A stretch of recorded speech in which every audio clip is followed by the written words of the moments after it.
Something powerful happens when local ministries are seen, known, and connected. That's why Lauren and I launched the Cleveland Ministry Collective. Born out of a moment when national Christian media walked away from local communities, we're building something new. We've got a central database of Northeast Ohio ministries and a master calendar of events happening in our area. And we're using the Third Place podcast to uplift local voices and tell the stories that matter here at home. If you want to be part of a movement that puts community first, visit clevelandministrycollective.org and donate today. That's clevelandministrycollective.org. This is the Third Place podcast, recording from the JLP CPA-sponsored studio. I'm Brian Dolan, and right next to me is Lauren Cuevas.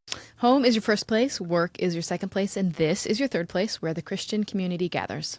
Oh, and they're back, Lauren. They are. Our dear friends, longtime community members here in Northeast Ohio, and we love them so much. Joe and Cindi Ferrini with My Marriage Matters. Welcome back. Thank you. Glad to be with here. you. Glad to be here.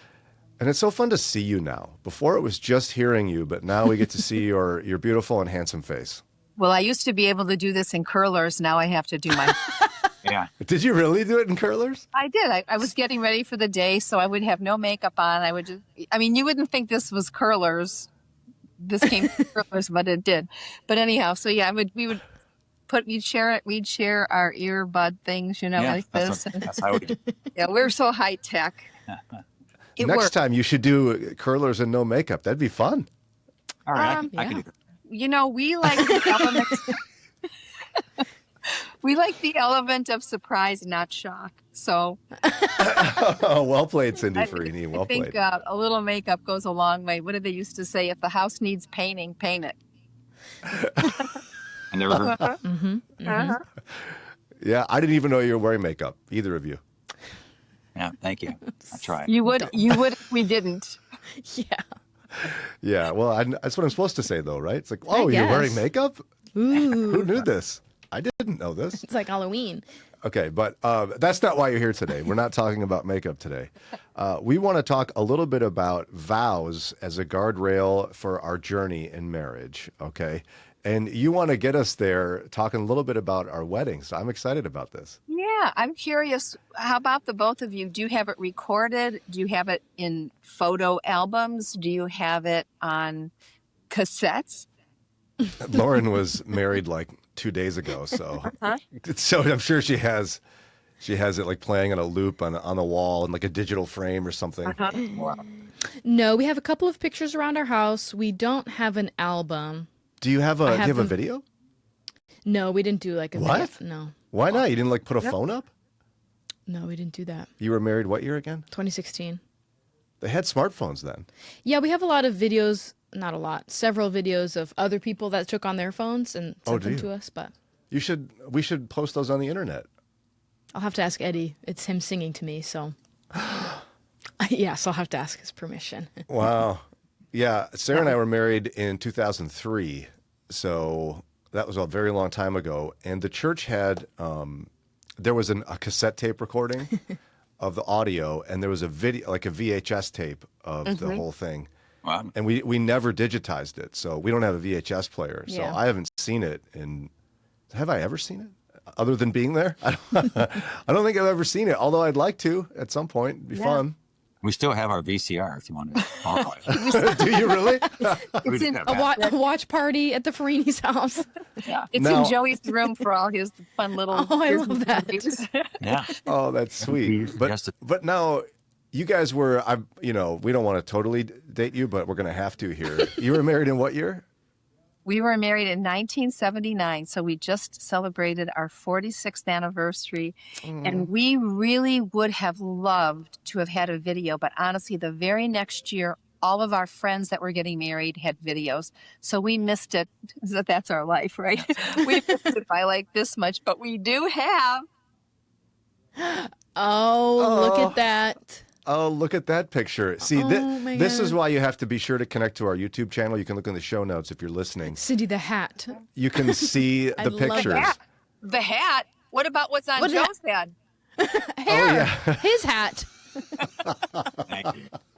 So that's just Hats were so in at that time, though, Cindy. Hats and this floral things. My mom's Oh, yeah. bridesmaids had hats and floral That's dresses. so cute. Look how cute they We're are. gonna have to. If you can send me a digital, we'll put that on our Instagram. You I have will. to, I'll send you a picture later. Yeah. and we'll do one of It you was and so Sarah fun. too. You know, the thing about having something like this handy is it's easy to get out, and sometimes, at least for us, we don't bother to go through our phones and find all these pictures. But you know, when you go back and you look at this, I think it really just gives us a real sort of our marching orders. You know, this is when we set our vows, and Yeah. and it's right there in front of us. We don't have pictures. We don't have a lot of family pictures around the house. We have them all in albums or whatever. I'm still doing that. I probably should put them in a different way, but I like how I do it. And I like to pull them out and get them and look at them, not just wedding pictures, but family pictures. Yeah. And I think there's a like sort of a glue that goes with this when you look back and you realize like what you did, you know. I know for me, I mean, we went through our vows and I think we were so very serious about them. But I remember just standing there thinking, like, none of these will ever be a challenge for us. You know? Yeah. We're going to be just great. Like, Yeah. life is going to be like, what could go wrong? Like, we're educated. We have done things the way we should do it. We love the Lord. No We're- drugs. No drugs, no that kind of stuff, you know? So we're like, no, we're going to be good until life really hits. And I think then you really are tested at your vows, whether it's a family issue, a marital issue, extended family issue, all of those things. So, you know, why don't you share what all the vows are? What are the vows? I can do that. So let's get started here and just kind of review what the standard vows are. And they go with for better or worse, for richer, for poorer, in sickness and in health, to love and to cherish until death do we part. And that's pretty much the standard that most marriages take place. And we've been tested on every one of those. Yeah. And if you have, and people who are listening, if you haven't been, you probably will be at some point. Right. You can write a chapter on each one of those. Right. Yeah. Now, did you all So do true. these traditional vows in your wedding? Oh, We definitely. did. Yeah. We did. Did you, Lauren? We did like a twist on them. It was all like the same theme, but like our own version of them. But it was like in sickness and in health, but like our version of that. Because some people do those like surprise. I just wrote something for you, and it's very complex and poetic, No, it wasn't like that. and there's weeping and Yeah. no gnashing of teeth, obviously. But now, so do you remember what they were? If they were variations? No, I don't, unfortunately. Let me see if I can find them while you guys talk. But it was essentially that list. Yeah, it was like that list, but just things that were more personal to us. Yeah, and I was a little bit of a there must have been something in my eye maybe, or I had allergy issues where I don't remember very clearly, but I think we guy. did the traditional vows as well. Yeah. Yeah. Well, I think the You're right. traditional vows cover it, you know, and I think Yeah. just a variation of them is good. I think when we start to get, like you say, the poetic and, you know, being really creative, and then we start getting off topic, I think we kind of miss the point of what marriage is. Yeah. And marriage really is for better or for worse. And the rest of them come underneath that, you know, whether it's richer or poor, in sickness and in health. I mean, we've gone through all of those in one way or the other over all these years. And when you get through it is when then you can start to talk about it with other people and share from your heart and be able to share with others. You know, we had those issues too, not when you're in it, because when you're in it, you're too focused on yourself, on your marriage, on your spouse, and you have to get through it and work through it with what the Lord has for you. And when the Lord gives you that lesson, then I think you're able then to help other people. And I feel like that's what the Lord has done with us. When we spoke for family life, you know, you don't go to family life and say, you know, we have a perfect marriage and we'd love to speak for you. They come to you and they invite you. And so when they invited us to speak, really the premise was, you know, what have you learned? And I think, I don't think of anybody on the speaker team that didn't come to the speaker team without having learned some pretty valuable lessons. Well, and I even think of you and Eddie, Lauren, have been married for 10 years, you said? In April, it'll be 10. Oh, it's coming fast. It is. But having had a child in COVID and having moved and such, you guys have been through a lot of these already, I would imagine. Yeah. Yeah. I know you might not think about it that way, but Yeah, we had a child during COVID, so it was just like us three stuck in the house while also learning how to have a baby. And we've moved and lost a job and had to find a new job while having two babies. and you had so. postpartum depression for a while, didn't you? Postpartum anxiety, yeah. Yeah. So you guys have been through a lot of this stuff, and you guys are right. You think that it's not going to be you. Sarah and I said when we were just about to get married, we were like, wow, all these people keep saying the first year is so hard. Not our marriage, where we have a good relationship. And after the first year, we were like, oh my goodness, that was hard. These people were not kidding. So yeah, these vows are super important. And you know what's really interesting too, you know, when you're dating, when there, let me just step back. When there's like an opportunity that comes up, whether like think back to prom or a dance or a date, there's a lot of anticipation, you know? So there's a lot of anticipation when you're ready to get married, but you feel different. Like a prom or a wedding feels so different than a funeral. Okay. So you have those emotions that you feel with them. So when you're dating, you know, you have rose-colored glasses on and everything's wonderful, and you might have a disagreement, but then you go separate directions and you work that out at a distance a bit. Then you get engaged and things feel different. They just feel different. And so then when you walk into marriage, if you do it in the traditional way where you're not living together and doing things, you know, having children ahead of time and that sort of thing, if you go the way that Scripture shows for us to do it, each of those steps brings on a very new, complex set of feelings. And so you're having to shift and change and work through all of those things. And that's where you get those guardrails. When you say those vows, you get the guardrails. If you do it outside of God's will, don't expect there to be guardrails on your relationship. That's a good point. Yeah, I don't think we realized the significance of the vows when we spoke those vows. You know, I think it would have been nice to have someone in our pre-marriage counseling times to basically say, let's stop and pause and let's look at these vows individually. But what we've come to learn over the years is that these vows really are the glue, if you will, the glue to strengthen married couples and as we journey through marriage, as we journey through life. And we did not catch that, you know, as we were saying those vows at the first time. And you know, as we said last time when we were together, each marriage has the potential to be a great story, but potential without purpose, or if you will, without guardrails, without vows, without boundaries, will only lead to excuses and frustration a lot of times in married life. And probably pointing of fingers to the other person who isn't doing it right. You are, but they aren't. Yeah, and vows are the guardrails. And we missed that, you know, on the way by that wedding day. We're obviously thinking about other things at the time, but vows are the guardrails that keep us on the straight and narrow pathway. And so now we can look back and we trust that, you know, when we share this with younger people, that they might be able to catch a glimpse of really, you know, how significant these vows really are and how they're going to help you kind of address these really difficult times that will come your way. There's no way around that. So, anyway. Yeah, and you know, we as followers of Christ are supposed to be a witness for the gospel in a sense in our marriage relationships. We're supposed to have a different marriage than everybody else, and so you're right that these are almost good railings for us in terms of how to think through what that really looks like to the world.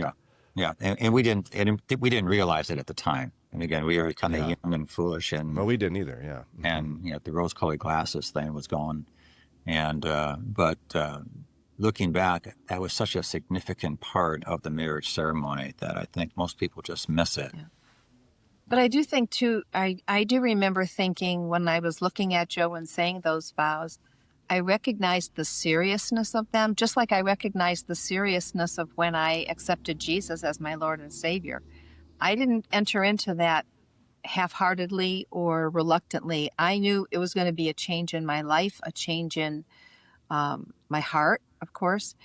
And so I think, we knew the seriousness of it. And also just like a little side note here, when we were dating, just dated for a year. And I think we were dating 8 months before he proposed. We planned our wedding within 4 months. And I do remember thinking just the importance of how is God in this? Or is he about this? Or is he just sort of there? And I think a lot of people plan their wedding, but they don't plan their marriage. And I think we were, for as much as we could be, we were planning for what would marriage look like. And we entered into marriage, having each been engaged before, we entered into marriage differently than we would have the first time when we were engaged the first time to other people.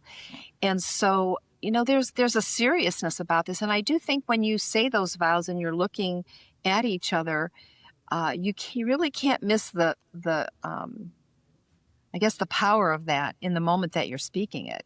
You're going to forget them a little bit along the way, right? You're going to think, Oh, yeah. my gosh, like how all of a sudden we're not as rich as we thought we were going to be, and why are we in this situation with our health? And you think back to those vows, and we've been tested in all of those, and I think most marriages are. I don't think it's just our marriage. I think it's most marriages are tested. Yeah, absolutely. Again, sitting from our vantage point, our perch where we're at now after 46 years, I think we can even more appreciate, God's original design for marriage was far better than our best dreams that we ever had for marriage. Mm-hmm. I love how Tim Keller once said that God designed marriage for something bigger than happily ever after. And so what we'd like to do at this time, if we could, is just kind of share with you and your audience just God's purposes for marriage. Yeah. And there actually are 3 purposes for marriage as we see it, as we study Scripture. And the first purpose, it comes from Genesis 1:27. And it says, so God created man in his own image. In the image of God, he created them, male and female, he created them. Now, purpose number 1 is basically all about mirroring God's image. And to say it another way, marriage is that amazing thing that brings 2 distinctly different people together, a male and a female, so that together they might image, or if you will, reflect who God is. God is 3, Father, Son, Holy Spirit, but he is 1. And again, totally missed that on my wedding day. I don't know about you, but you see, marriage is the original and unique context to really reflect something about God that you really don't have, you can't do without marriage. And the reality of the Trinity is just screaming at me now as I'm sitting talking about marriage these days with younger people. And from the very, very beginning of time, God intended this mirroring of image to be expressed within a covenant relationship. And that's, again, the value of vows, is that those vows bring us into this covenant relationship with God. He doesn't make a contract for us. It's not something we sign with God, but to love us unconditionally, which he does, of course. But God designed marriage to reflect the same type of commitment that he has for us, and to extend that to each other in our marriage relationship. And vows, again, are the covenant, the high-level commitment relationship bond that commits us to one another before God. And so we said those vows, with God watching us say that. And I would just say I'd love to have known what God was thinking at that point. Because he's saying, oh, really? Really? Good luck on that. You got this, Joe. You got this, Cindy. You really mean that? So, but anyways, that's purpose number 1. And most people will not recognize that the significance of the spiritual implications of marriage. And it helps us to better, if you will, visualize who God is. Lauren and I want to take a brief moment before we continue today's episode to thank our sponsors. First of all, did you know I have a brand new morning show? That's right. It's called Uplifted Mornings with Brian. And our sponsor is Uplifted Stream from KHCB Media Group. We're so grateful for their sponsorship and their attention to my new morning show. Check it out weekdays from 6 to 8 a.m. Central, 7 to 9 Eastern. We have a lot of music, worship music. We've got scripture. I have devotional thoughts, try to share some funny stories, dad jokes, Bible quizzes, things like that. For more information how you can listen to my new morning show on the Uplifted Stream, just go to upliftedstream.org. That's upliftedstream.org, or just download the KHCB mobile app. We also want to thank our sponsor, JLP CPAs. If you're a small business owner, you already wear dozens of hats. You don't want to have to worry about things like taxes, payroll, financial reporting, budgets, balance sheets, all those kinds of things. Let our friends at JLP CPAs take care of that for you. They're a firm focused on small businesses. They're a local Northeast Ohio company, and you ought to check them out so that you can focus on what you're good at in your small business. For more information, go to jlpcpas.com. Again, jlpcpas.com.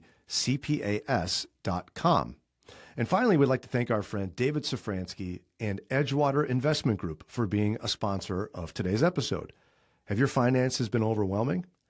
Are you stressed about your future? You should talk to Dave and his team at Edgewater Investment Group. They'll help you with things like budgeting, retirement, investing, and they'll be honest and straightforward. So you want more information about how you can get connected and get their help with your future financially? Go to edgewaterig.com. Again, that's edgewaterig.com. Thanks again to our sponsors, and now we'll keep going with today's episode. All right, so we got disconnected. Thankfully, all the technology is fixed. Your phone got hot, so we put it in the freezer, and literally, and now it's back out. It's cooled off. I do that with my kids' food. Like, as soon as I cook it, I put it in the freezer.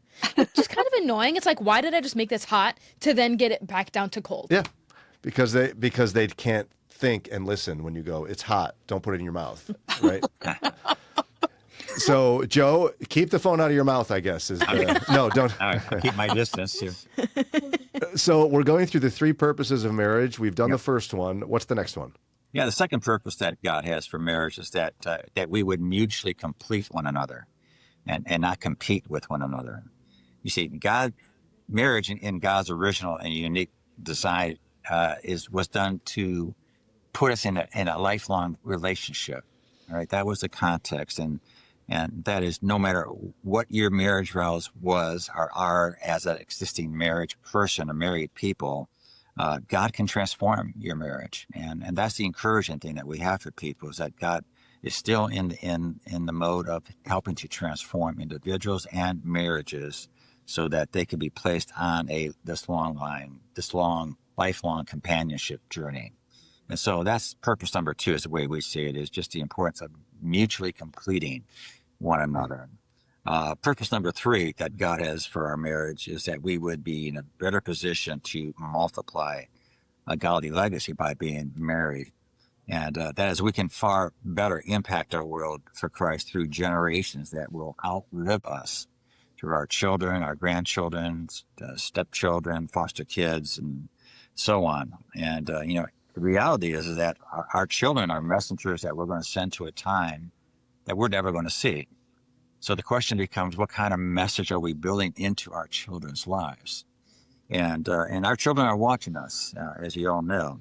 But we know that the message that we want to communicate to them, it has to be in the context of a healthy, stable marriage, because that leads to a healthy, stable family.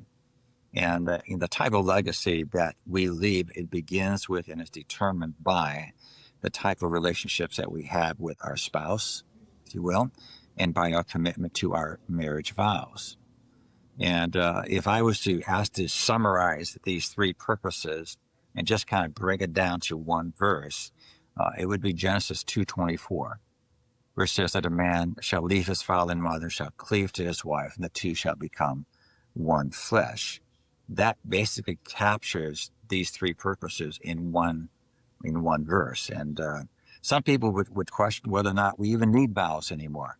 And Cindi, what would you say to that? Yes. Well, and let me just say too, we can put those into 3 words: leave, cleave, and weave. And so that makes it just really, really simple. Well, so we're doing a lot from our book here, Love Always. So one of the things that we had written here, which I thought was really interesting, when we hear people say things like, I don't think I need a ring or a marriage certificate because they are just a piece of metal or paper and they don't mean anything.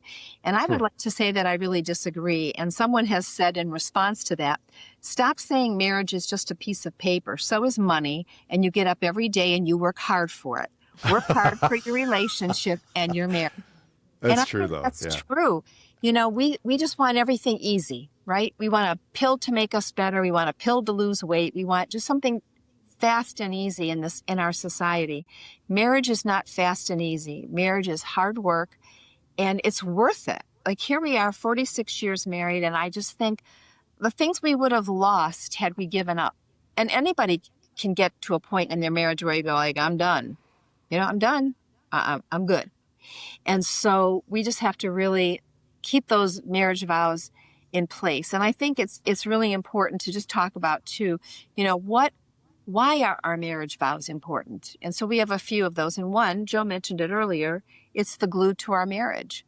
And if you have doubts in your marriage, you have frustrations in your marriage, go back to your vows and see how those vows sort of reconstruct them to where you are right now. And ask yourself, you know, am I living through these vows the way I should? And am I making happen what I need to have happen? You know, it's not about like, is my spouse doing what he's supposed to do? It's about, how about me? Am I doing what I'm supposed to be doing also in my marriage? And then also just vows are just to remind us not to quit. I like the idea of making a brand for your marriage. And, you know, Nike has one, everybody has one, all, advertising has it. And I love this one for us. In it to win it. So if you just pick out 5 or 6 words and brand your marriage, make it a brand, like as if you're going to advertise it. What would your brand be? And then, you know, make it go according to the vows that you said. And, you know, Joe and I are in it to win it. And that means, like, through the ups, through the downs, through the happiness, through the sadness, we're going to do it. We're going to make it. And we're going to rely upon God for each of those steps. I had a couple friend that tried to do this in a sense, but the way he said it was, neither of us is getting out of this alive. I know what he meant to say, but that didn't sound quite right. And Lauren's in marketing. I could see you coming up with a nice logo for Lauren and Eddie, like an L and an E. He would just like hate that. Well, you wouldn't have to show it to him. It was just for me. Yeah. Just make the logo for me. Well, I think sometimes we do want to complicate things, and we want it to be like, you know, my spouse isn't carrying his part of the deal. And it's not about who's carrying what part. It's about what are we doing together. So for us, we're in it to win it. It's us. It's about we. And so I think, you know, not that everybody has to go make a brand for themselves, but I think it can boil it down to a couple of words that really just say, you know, we want to do what God wants us to do, and we're not going to quit. We're not going to quit. Brian, what's your brand for you and Sarah? She doesn't get a say yet. You can ask her later. The brand would be, I have no idea. Like, I'm totally drawing a blank on this. Give it some thought. All I could think of was that line from Spinal Tap. This goes to 11. This one goes to 11. I don't know what that that doesn't means. feel like, well, because anyway, I don't think it fits. So I'll keep working on it. Actually, when we were in Tel Aviv several years ago, we bought a ring, and it's a beautiful Hebrew saying talking about branding, and I could not even begin to tell you what it says on the ring at this point. You know, my translation comes down to, I'm stuck with you and you're stuck with me. I like Cindi. Is what it says. The translation is, I am my beloved and my beloved is mine. See that? She would know. Oh. So We're in it to win it. That's right. That's what I said. Cindi That's knows. He needs her. That's, you know, it's fine. I got a ring also in Israel about Eddie. Isn't that cute? What does yours say? Eddie, my beloved. Isn't that? Does it say it in Hebrew? Yeah. Yeah. That's it. How do you know that's what it says in Hebrew? Because The people who speak Hebrew did it for me. If I was there, I would come up with some business where you actually Yeah. write silly things on there Yeah. and just tell the silly Right. Americans what it says. I have a ring that in English on the inside says "I love you" from Sarah. Beautiful. Wow, that's a Beautiful. beautiful brand. So cute. Yeah. And I think those That's your brand. I love you. and all those Very things are original. important. Very good. All important. Whatever's important to you and your spouse is important. And those are the things that you cling to for that guardrail and for those vows. And it's just a reminder too of that we're doing marriage God's way, you know? It's easy to quit. It's still like, Joe, nobody knows what this ring says. That's so great. Oh gosh. I'm sorry. What's the next one? We're going to do 3. Go ahead. You got it. Me? Yeah, go Okay, ahead. number 3, it's a reminder of doing marriage God's way. And I think, you know, when we have, you know, in marriage, you know, you have little private jokes and little things that you can joke about, and it's just between you. And I think those are the things we need to cling to, whether it's on a ring, whether it's in our memory, but doing things God's way. And when we realize that we're sinning, that we are not doing something the way God would want us to do it, then we need to ask forgiveness of each other. We need to repent with God and with each other Right. so that we're doing it His way. You know, it's easy to quit. It's so much easier to quit than to work hard at this marriage. But I will say this, many years down the road, we have no regrets. And I really don't know any marriage who would say any different if they were truly, truly honest. Yeah. And I would say this, if you're selfish, don't get married. Right? I mean, because basically what you have here are guardrails that are going to guide you. That means you have boundaries that you have to kind of follow and stay within. If you don't, there's just going to be difficulties. Yeah. Well, and then for me, it was I had no idea how selfish I really was until I got married. Go. There you go. That's right. Yeah. Yeah. Well, I Goodness think marriage sakes. helps us smooth off our rough edges. Our spouse helps do that. And then we have children and they hack off anything else that's left. Yeah, that is correct. Yeah. Yep. How Yeah, that- and Laura knows that more acutely than anybody else right now. Just because the phase Yeah, of she's- my kids' ages. Yeah, because they're inherently only about themselves. Oh, yeah. And so, like, you don't exist except for their needs. Oh, yeah. Last night we were making cookies because today's Ellis's birthday. And so we were making cookies. They were both standing on the same chair in the kitchen. Ellis fell off and hit his head. Oh, I'm sorry to laugh. I know. And so I picked him up. He's like, sobbing. I'm holding him, like making sure he's okay. And Trey's like, Mom, turn this off. Mom, can you come help me? And I was like, hey, Trey, can you like read the room? Like, and I literally said, I need you to look at what's going on. Your brother is in pain. Yeah. I need you to see what's going on and not just worry about yourself. He's like, Mom, come help me. He's stirring these cookies. He's Okay. fine. He's fine. I was like, he's literally May I- screaming. May I encourage you to continue that, because I think far too many children, and I'm seeing it, I think far too many children are allowed to do that at the expense of teaching them. Good job, Lauren. yeah. Thank you. Nice. Good It job. was mostly for my sanity. I was like, hey, I'm Sure. going to need Yeah. you to be quiet because your brother's screaming in my ear.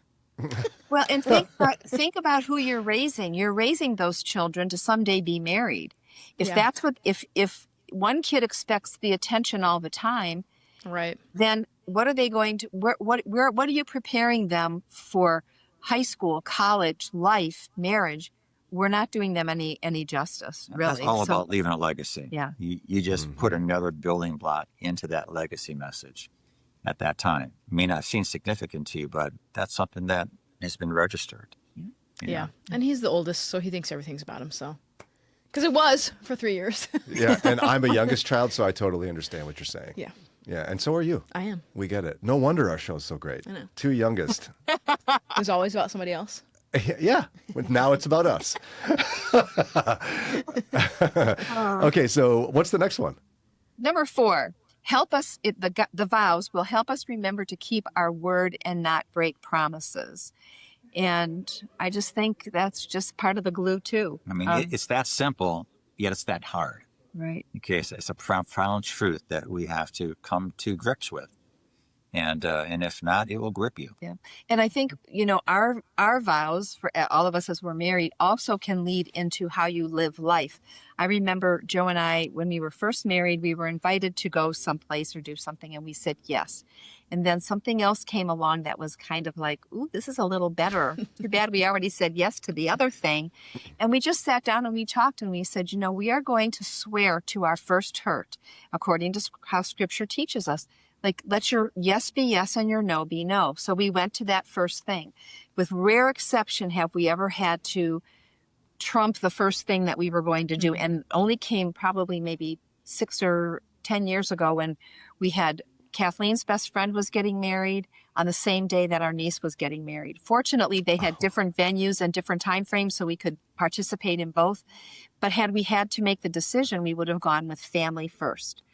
But we were able to do it. But the point is, when you make a vow and you stick with it, not only does your spouse realize the importance of it, and if you say yes, you mean yes, and you're going to be truthful, but other people around you too, they're not wondering. Our kids don't wonder if what we say is true or not. They know it. They know that we're going to speak the truth in love, whether it feels good or not. So, keep All those right. those Amen. things. Very good. You do number 5. Well, go ahead. You're Well, on I'm the going to do roll. all. Okay. Just gonna do Number 5, allow us to, vows will allow us to reap the rewards of staying married. And I kind of just said that before. I just feel like we can look back now with no regrets because we've really worked hard at this. And there's a reward to staying married this long. And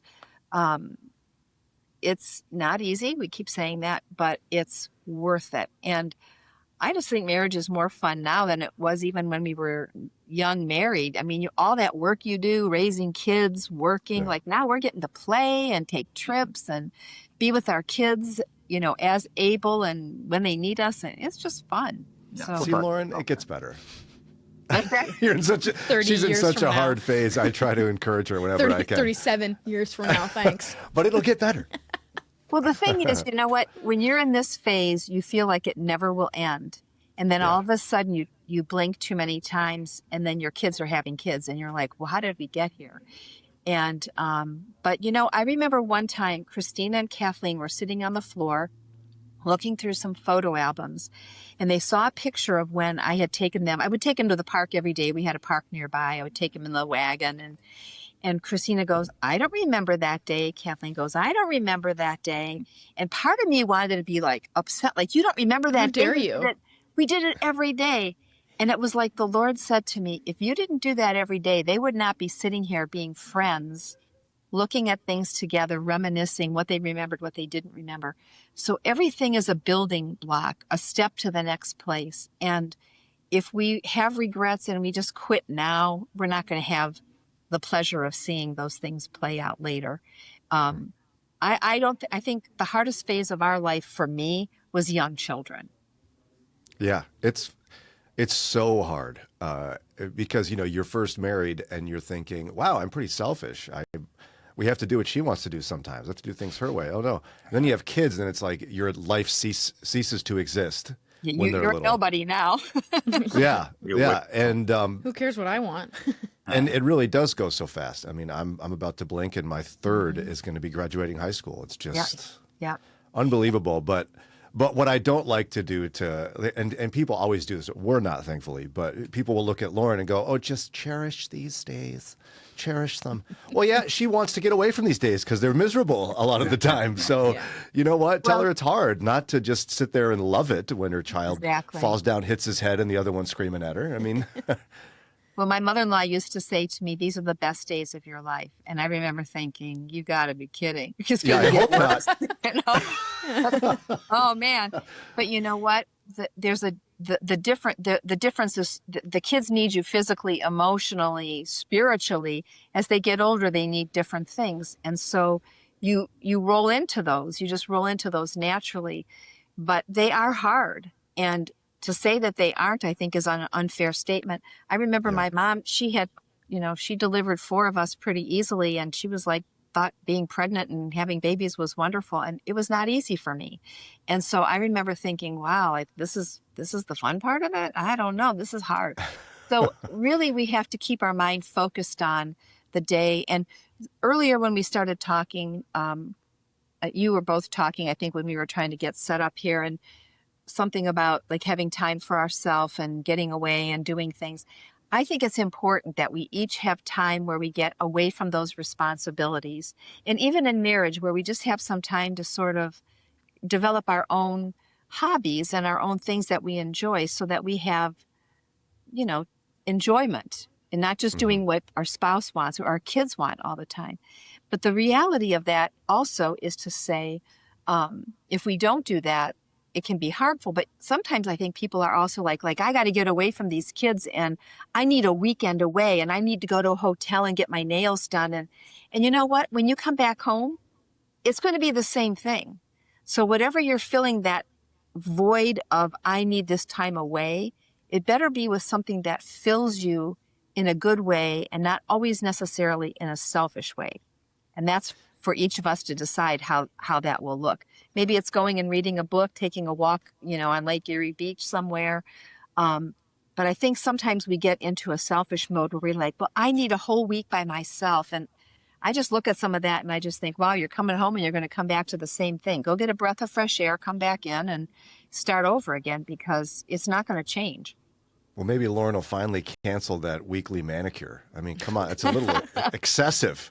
Yeah. I mean, come on, Lauren. You've never seen my nails manicured in all the years you've known I don't me. even think I've ever looked at your nails. Short and clear. Yeah, well, Yes. that's what you ask the lady for every week.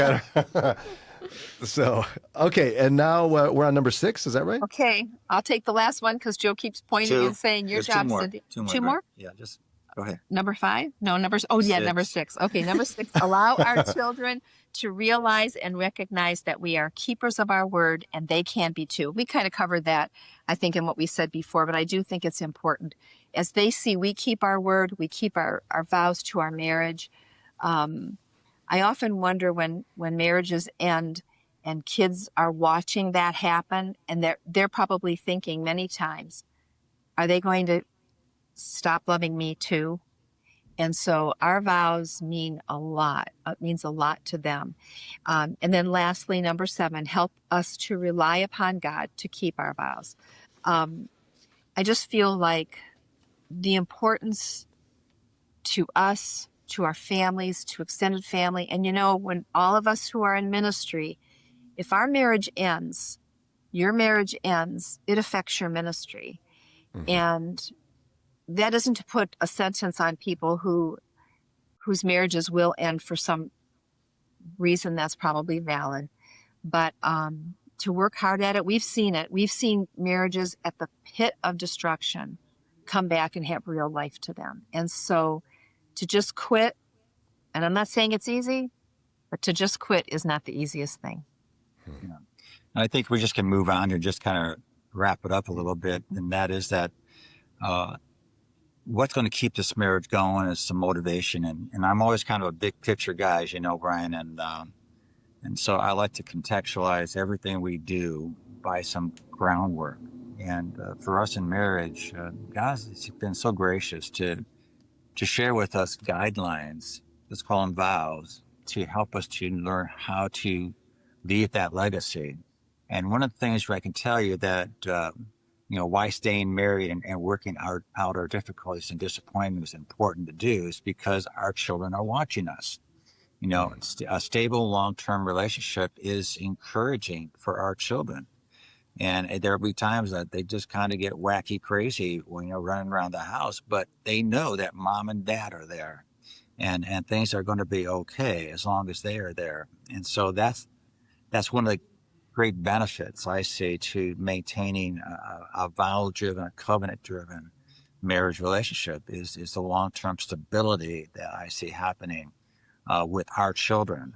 And another benefit, obviously, to being married is actually there are several advantages economically as well. I mean, married couples tend to be able to build more wealth together than a single or unmarried person.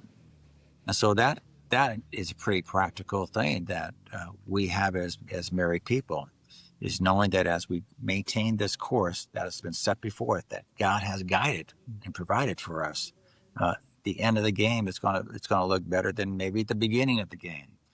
And so that's another benefit to being married long term. And the last thing is that studies have shown that people who are married tend to live longer.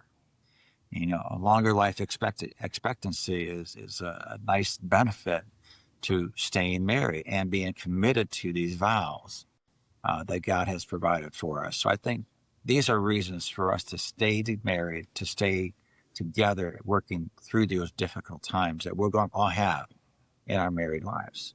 And if we wrap it up with one thing, you know, I've said this so many times on the radio and now, Leslie Vernick's quote from the book, The Emotionally Destructive Marriage.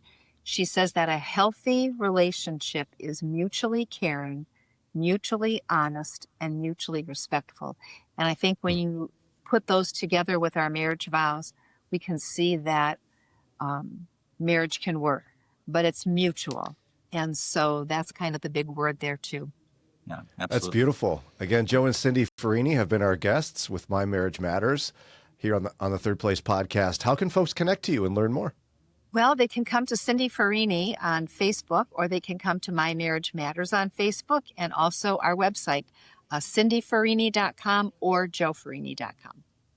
We love you both. Thanks so much. Thank you. Love you Thanks too. for having us again. We you. appreciate it, and we'll see you next time. Okay. Can't wait. And Lauren, as we wrap up, folks can connect with us as well. Yeah, go to stainedglass-media.com. You can find out how to be a sponsor of this podcast, or if you'd like some help starting your own podcast, go to stainedglass-media.com. All right. Until next time, this has been the latest edition of the Third Place podcast. Okay. Thank Take you. care. Take care. Bye. Hey, before you go, don't forget, this episode was made possible through our brand new nonprofit, the Cleveland Ministry Collective. If you want to support our efforts to connect and uplift Northeast Ohio ministries, would you consider a tax-deductible donation? We could really use your help launching our new ministry. Give today at clevelandministrycollective.org. That's clevelandministrycollective.org. Talk to you next time.